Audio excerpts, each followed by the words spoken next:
Hello everyone, आप सबका मेरे चैनल लीगली पॉलिटिकल पे बहुत बहुत स्वागत है। और आज हम एक नए कॉन्सेप्ट को डिस्कस करने वाले हैं जो कि एरिस्टोटल से रिलेटेड है। आज हम लोग पढ़ेंगे एरिस्टोटल का कॉन्सेप्ट ऑफ आइडियल स्टेट, कि एरिस्टोटल के अकॉर्डिंग आइडियल स्टेट की क्या परिभाषा है। आज इसको देखेंगे हम लोग। Concept of ideal state according to Aristotle is that he always attained to achieve the idea of ideal state. According to him, in every state there are three classes, that is very rich, very poor, and the middle class. So those who are rich excel in strength, beauty, wealth, and eventually they grow arrogant, violent, and criminal. But on the other side, those who are poor, they are ugly, weak, often become victim of jealousy and rogue and petty rascals. While while the rich people do not obey law, and poor people tends to break the laws. The government thereby rich would be despotic, and by poor will be despicable. In either situation, the state remains divided by conflict, bitterness, jealousy, and friction. The state can never be one, as there is an eternal war with each other. So Aristotle suggested the best way is to follow the law of the golden mean. This means that government must be run by middle class citizens who always favors neither class. They neither covet nor plot, but only command. Acceptance for their power is transformed into authority. So Aristotle suggested that legislature must always ensure the association of the middle class with the government. If it is numerically stronger than the other two classes, then it is definitely a source of stability. He was trying to say that middle class people are more in numbers, so it will lead to a stable government. And Aristotle opined that the continuous rule by either rich or poor is worst calamity that can ever happen to a state, and for this reason he supported the rule of middle class as the best rule. It is the golden mean. So there are various elements of ideal state. Aristotle strongly believed that the best form of government is the one headed by the middle class, and for this form of government to function efficiently, there is a need for coordination between three elements, as it is this relation that determines the nature and efficiency of the government. These three elements are: first one, the deliberative, that is legislature; the magistracy, that is executive; and third is judicial. Aristotle suggested that those who deliberate or who makes law must be elected by votes by all the members of the different classes. As far as the magistracy or executive is concerned, he recommended that some should be elected out of all and some out of some, or again some by vote and others by lot. According to Aristotle, this mixed form of government is best. Similarly, as regards the judicial system, Aristotle suggested that some judges should be recruited from all classes and some courts should represent only a specific class. In other words, Aristotle made it very clear that the golden mean is the best state.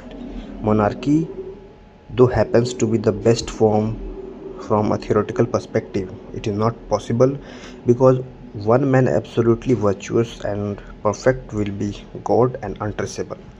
Tyranny is a perversion and worst form of government, and a tyrant is a monster and is unjust to everyone.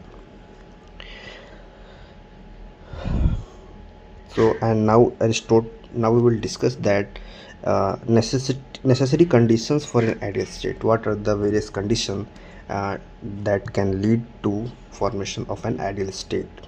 So, according to Aristotle, there are certain material conditions that are necessary to make an ideal state. And what are those conditions we will discuss. Mm. First one is population.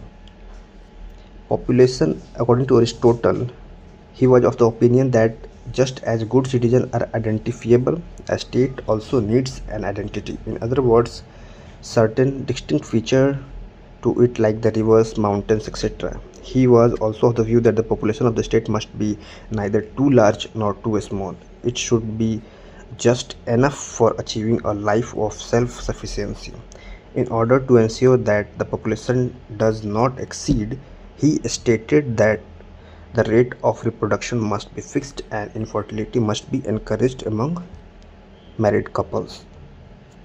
He strongly stated that as the number of children increases in the family, there are greater chances of discomfort and eventually poverty. It is therefore necessary that population be checked. Aristotle was not in favor of infant mortality as a means to check population growth. He, however, approved of prevention of growth of deformed children. Again, second element is territory. In Aristotle's view, the size of the territory must also be fixed like that of population. The territory should enable a citizen to live a life of leisure, combining temperance and liberality. The citizens should be able to take it in a single view and be able to defend it, plan, and relate properly to the neighbors. He also stated that the state must have such a geographical location that it has all the advantage to bring near to the sea. The state climate must be suitable to grow more kinds of fruit and other food crops and also timber and many other products. Thus, Aristotle laid down certain rules that would make the state self-sufficient, united, viable economically and commercially prosperous, and militarily secure. Third element is social structure. According to Aristotle, he perceived a well-knit social structure that coordinate all the integral parts and with necessary conditions. Like, for example, integral parts, according to him, is to citizens, artisans, slaves, and women, and they are all necessary conditions. Aristotle further classified the work to be undertaken by young, middle-aged, and old people in society. For instance, defense, public worship, and political deliberations are considered ideal and legitimate, and defending the society is the responsibility of young men. Politics is the responsibility of middle class aged, and public worship to the old and the aged.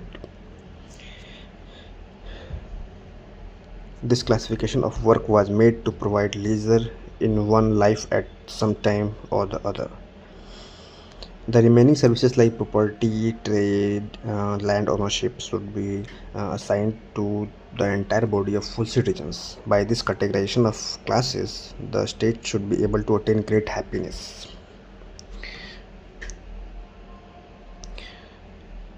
So, these are the basic ideas regarding the ideal state of Aristotle, what he has perceived, etc. So if you like the video, do share, subscribe and like. Thank you.